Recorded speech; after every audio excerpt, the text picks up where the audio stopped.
Jean-Paul Sartre nació en París en 1905. Narrador, autor teatral, ensayista y filósofo, marcó a fuego la cultura occidental de la segunda mitad del siglo XX. Según él, no hay una esencia humana a la que los individuos se ajusten. La existencia de cada uno, al ir realizando su libertad en las diversas situaciones que le toca vivir, determina su ser. Preocupado por la existencia del hombre concreto, Sartre expuso que el hombre es su libertad y alzó un llamado radical a la responsabilidad individual y al compromiso histórico.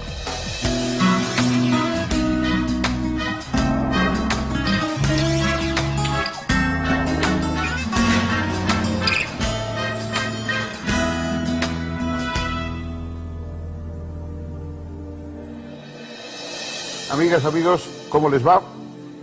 Vamos a tratar otro filósofo en esta serie de divulgación. El filósofo que hoy nos corresponde es Jean-Paul Sartre. Durante muchas décadas, ese nombre, Jean-Paul Sartre, ha sido un emblema de controversia, de fascinación, de entusiasmo, de rechazo. Es un nombre que no ha dejado a nadie indiferente.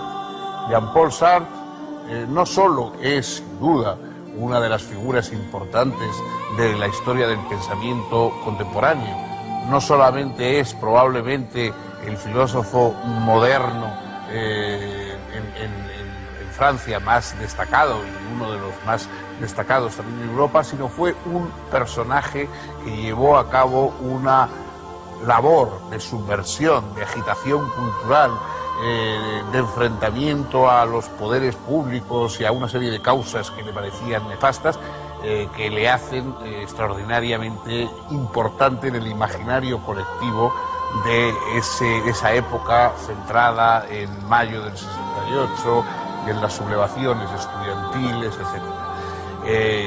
Jean-Paul Sartre fue, desde luego, filósofo en el sentido académico del término, es que había estudiado filosofía, a pesar de que nunca ejerció como profesor, ni como maestro, ni catedrático de filosofía. Pero tenía una preparación sólida, académica de filosofía, pero fue también novelista, y fue dramaturgo, y fue un ensayista sobre temas culturales que iban desde comentarios sobre la guerra, sobre la política, a comentarios sobre la literatura, comentarios sobre autores concretos. Dirigió una serie o encabezó una serie de movimientos, pues, de manifestaciones, estuvo presidiendo el Tribunal Russell, que recibía su nombre de Bertrand Russell y que debía juzgar los crímenes norteamericanos en Vietnam. Finalmente, al final de su vida, pues apoyó a las causas de los prochinos en Francia.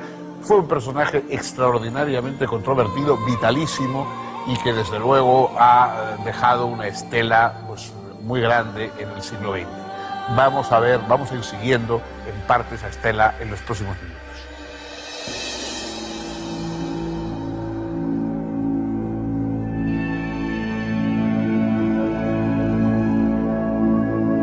El padre de Sartre falleció cuando él tenía apenas 2 años. Quedó al cuidado de su madre y sus abuelos maternos, de apellido Schweitzer.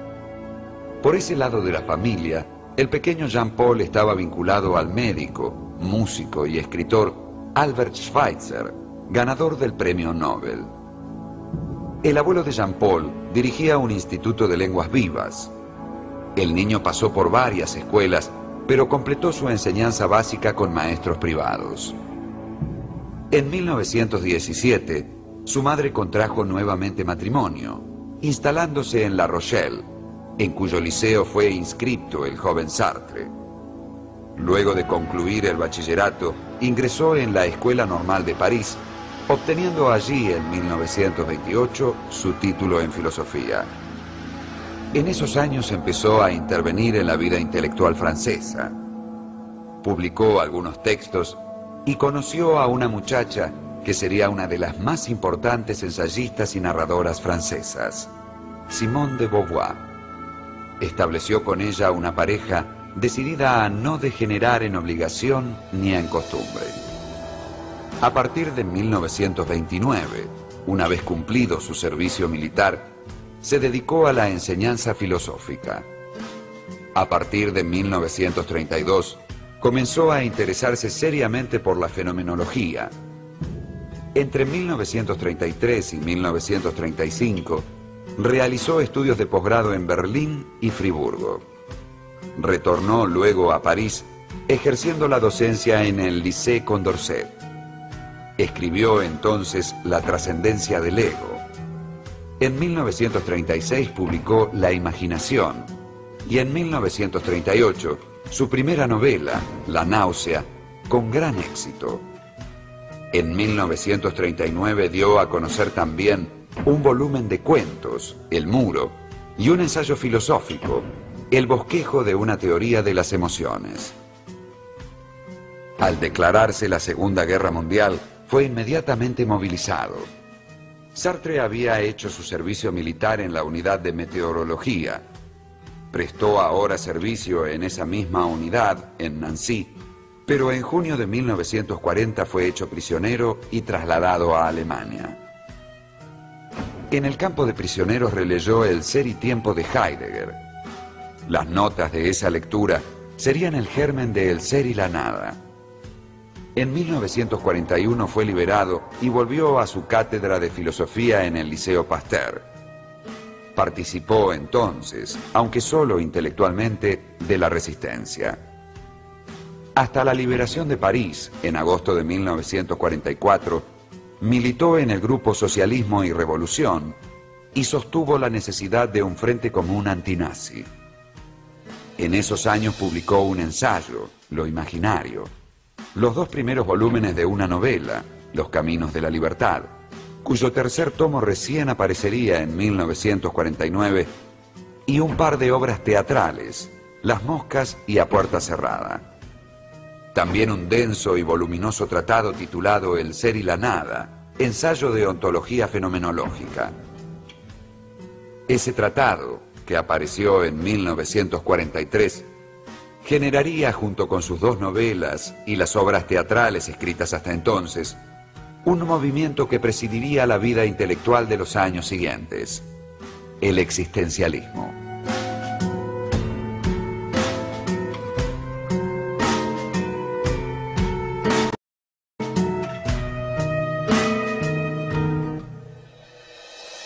La obra más importante de Sartre es El ser y la nada. Es una obra extensa, compleja, llevada con un buen pulso expresivo. Sartre era un excelente escritor, también obtuvo el Premio Nobel de Literatura. Es verdad que a veces era un poco enmarañado, pero cuando quería era un escritor de primera fila. En El ser y la nada parte del establecimiento de 2 ámbitos, digamos, en el mundo del ser, el ser en sí y el ser para sí. El ser en sí es una especie de magma sin fisuras, sólido, es el ser en el que no ha penetrado, digamos, la reflexión y la separación que la conciencia introduce. El ser en sí es la materia, el ser en sí es lo inerte, lo mecánico, y el ser para sí es precisamente allí donde la conciencia funciona. La conciencia funciona por aniquilación de contenidos. La conciencia funciona proyectando, digamos, una luz y diciendo esto no soy yo, y de alguna manera creando entonces la aniquilación sucesiva de contenidos. El ser en sí es el ser de lo que hay, de lo dado. El ser para sí es el ser característico del ser humano, de la conciencia humana. Y en esa conciencia humana, para él, cuando hace un análisis, porque toda su obra es un análisis más o menos detallado de él para sí, ese para sí ve que su auténtica esencia es la libertad. La libertad, es decir, la autocreación permanente. Para Sartre, el ser humano está inventándose permanentemente, está creándose permanentemente, no está determinado por sus sucesivas elecciones. Hay algo que él llama mala conciencia. La mala conciencia es la conciencia del para sí que se identifica con aquello que está haciendo, con su trabajo, con su obra, como si nosotros pudiéramos reducirnos a algún tipo de objeto, cuando ese estar yendo siempre más allá, aniquilando todo lo hecho, es lo característico de la libertad del para sí.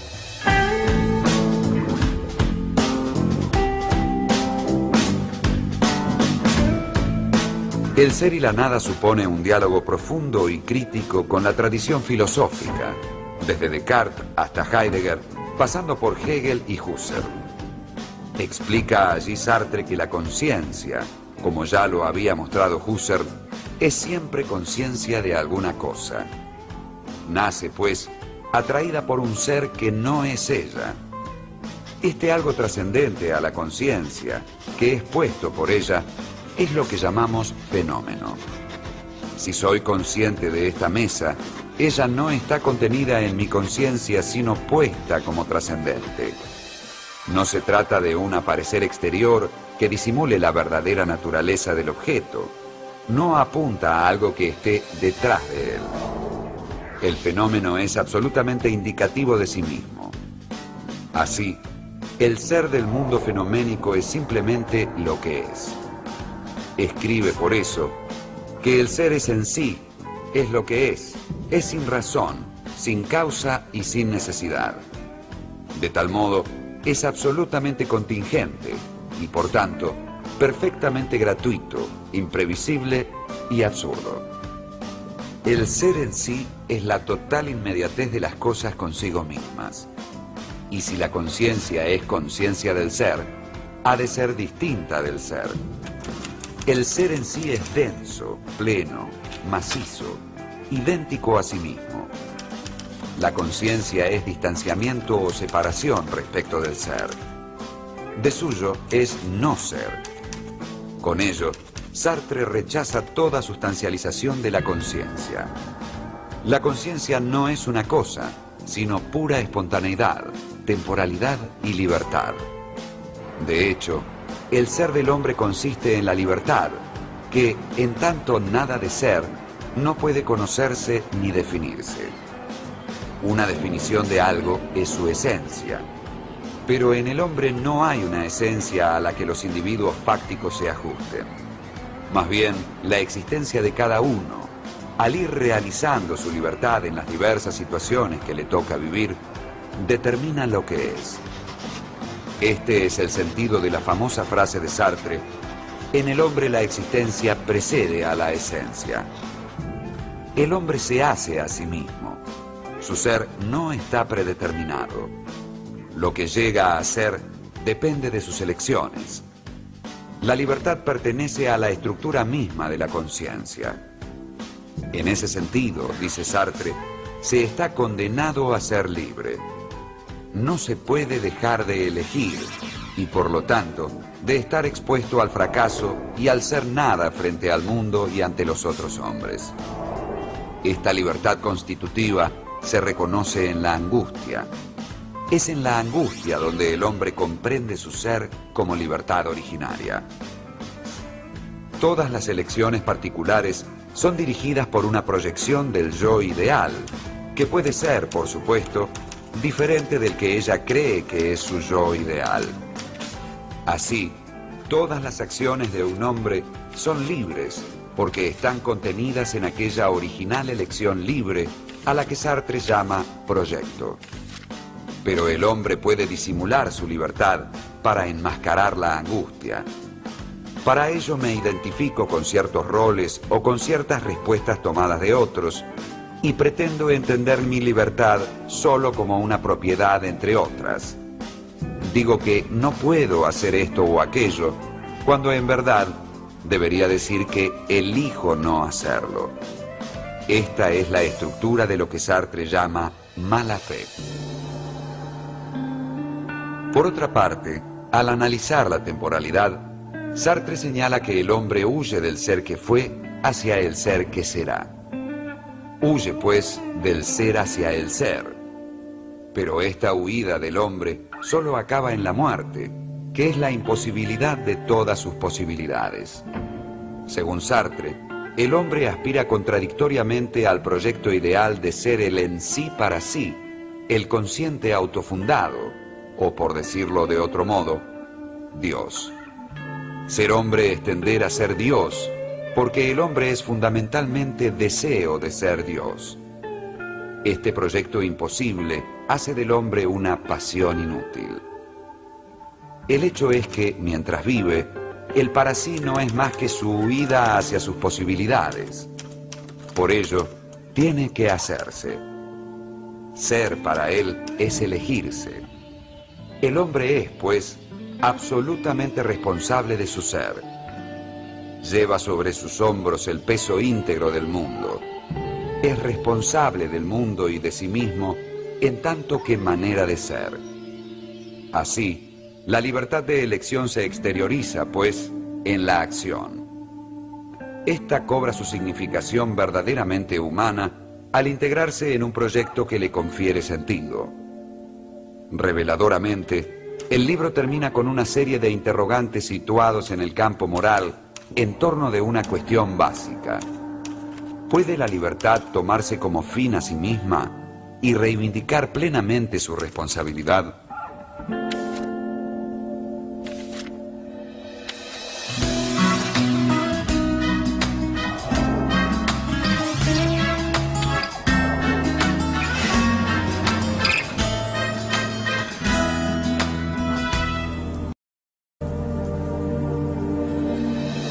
Según fue avanzando a lo largo del tiempo, la obra de Jean-Paul Sartre se fue preocupando más y más existencialmente del ser humano. Él es autor, a diferencia de otros como el propio Unamuno, como Heidegger, que se resisten a la etiqueta de existencialistas. Sartre asume que le llamen existencialista, incluso escribe un libro que se llama El existencialismo es un humanismo, en que reivindica una dimensión humanista del existencialismo frente al pensamiento de Heidegger, que contestó con una carta sobre el humanismo fulminando, digamos, las ideas de Sartre. Esa preocupación por el ser humano quizá esté más presente en las obras teatrales y las novelas de Sartre, más que en su propia obra filosófica. En las obras dramáticas, por ejemplo, hay algunas que giran en torno al conflicto hombres-dioses, ¿no? Para Sartre, la idea de un dios es contradictoria, porque un dios sería a la vez en sí y para sí, carecería de fisuras y tendría esa solidez eterna de lo dado materialmente, y a la vez tendría conciencia, lo cual es contradictorio. Entonces, Dios es una figura contradictoria, pero le sirve a Sartre para estudiar en algunas obras dramáticas, por ejemplo, Las moscas, El diablo y el buen Dios, etcétera, ese confrontamiento del hombre con ese otro en sí que también sería para sí, que es la divinidad, por inventada que esté. Y llega a la conclusión de que si existiera tal divinidad estaría tan solitaria y quizá tan angustiada como lo estamos nosotros. Los seres humanos vivimos en una angustia frente a la muerte y también frente a los demás. Hay una de sus obras más famosas, We Close, a puerta cerrada, que traduce normalmente, en el cual lanza una frase conocida: el infierno son los otros. Es decir, el infierno ese que tenemos, la tortura es que no somos únicos, que no todo se centra en nosotros, sino que los demás están ahí mirándonos, objetivándonos, convirtiéndonos en cosas, juzgándonos y, de acuerdo, en cierta medida siendo el infierno que tenemos que padecer. De ahí que el final de la filosofía de Sartre es la búsqueda de una filosofía liberadora, y consideró que el marxismo era la filosofía insuperable, la filosofía liberadora insuperable de nuestro tiempo, y buscó en causas vinculadas al marxismo más radical la lucha por la emancipación humana, que consideraba indispensable.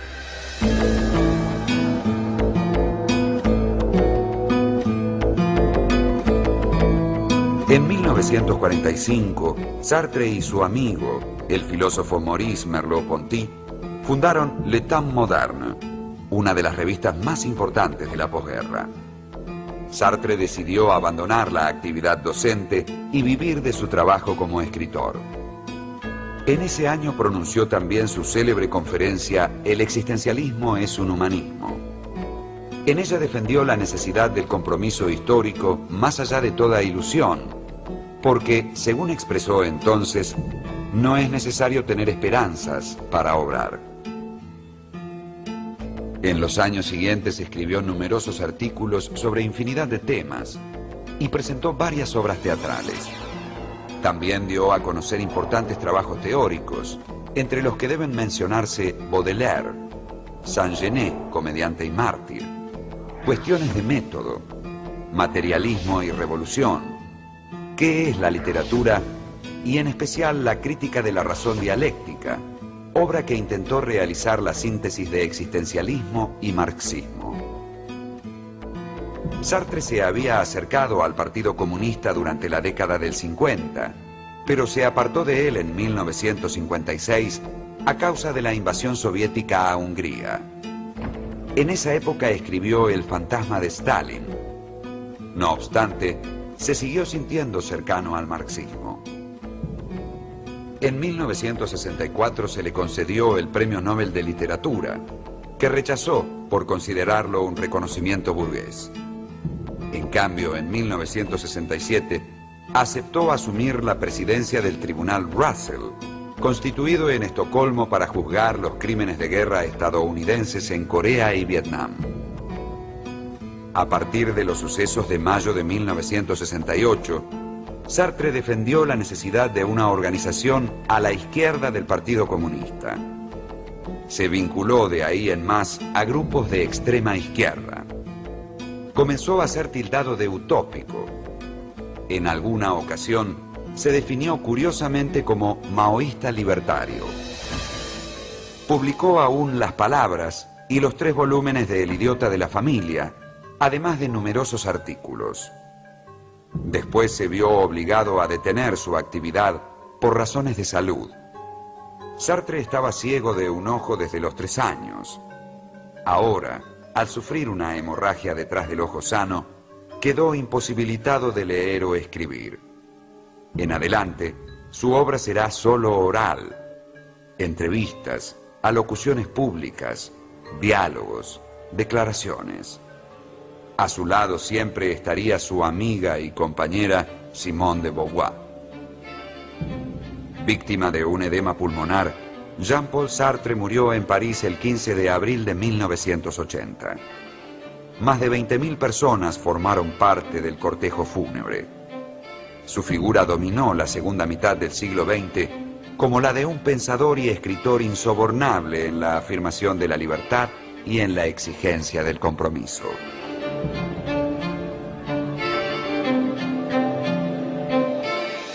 Jean-Paul Sartre ha sido una figura excesivamente cercana y excesivamente presente a través de los medios de comunicación y a través de 1000 imágenes, etcétera, como para que las podamos juzgar con distanciamiento, con frialdad. Su impacto en su época fue extraordinario, sobre todo su impacto personal, su impacto, digamos, como líder de opinión. Se convirtió en un icono cultural. Y lo fue durante mucho tiempo y todavía hoy en buena medida lo es. Quizás su obra no es tan estudiada o tan reconocida como debe. Quizá hay obras suyas, como toda la crítica de la razón dialéctica, su visión del marxismo, que es improbable que hoy suscite muchas adhesiones o lectores. Su teoría de la libertad es otra cosa y su propia figura, su larga historia de amor con Simone de Beauvoir, que a su vez es inspiradora de los movimientos feministas, su propia vinculación con causas políticas extremas que muchas veces le llevó a equivocarse y a apoyar a regímenes totalitarios. Él lógicamente es mirado con mucho recelo por parte de personas que tuvieron que padecer esos regímenes de los países del este, en Checoslovaquia, en Polonia, etcétera, y que veían cómo este hombre abogado de la libertad apoyaba a los verdugos de la libertad en todos esos países. Sin embargo, hay dentro de toda su cadena de equivocaciones prácticas en la política y de quizá pues planteamientos que hoy nos pueden resultar mucho menos convincentes de lo que fueron en su tiempo, hay en Sartre una especie de generosidad, hay una especie de generosidad, de fuerza, de entrega que le hace aceptable, que no, incluso no compartiendo muchas de sus ideas o de sus tomas de posición, es difícil dejar de sentir que había ahí algo vigoroso y algo próximo al humano y algo que uno puede sentir como cercano y como necesario. Yo creo que esa generosidad de Sartre, acompañada de una enorme inteligencia y de estudios puntuales sobre temas, sobre autores, ideas y reflexiones sobre el cine o sobre la novela, que siguen siendo necesarias, pero sobre todo, digamos, en su figura yo creo que queda esa generosidad que será recuperada, me parece, con el tiempo, y aunque hoy Sartre no está en primera línea, y a pesar de que es difícil que la gente comparta el título que Bernard-Henri Lévy da a su biografía de Sartre, titulándola El siglo de Sartre, sin embargo yo creo que su figura, su ejemplo incluso intelectual puede quedar. En cualquier caso, hasta aquí hemos llegado, transmitiéndoles esta historia, esta perspectiva. El próximo día otra, junto con ustedes, con su compañía, como siempre, para analizar otro filósofo.